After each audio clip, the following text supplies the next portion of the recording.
你知道吗？肠道其实是一个情绪的器官。忙碌的你是不是也会发现，一紧张就拉肚子，一个压力大就会肚子痛？不是矫情，而是典型的肠道情绪反应。肠道跟大脑之间有一条肠脑轴线，当你焦虑、压力大的时候，肠道就会跟着失控。反过来，肠道菌相不平衡的时候，也会影响情绪、睡眠，甚至你更敏感、更不稳定。我是品源，如果你也常常被肠胃折磨，以下3招一定要记下来哦。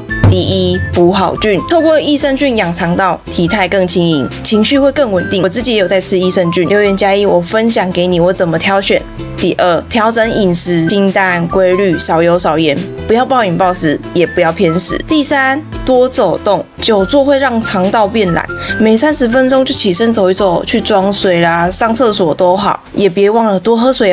养好肠胃就是养你的情绪，转发给你家人朋友，一起变健康也变稳定。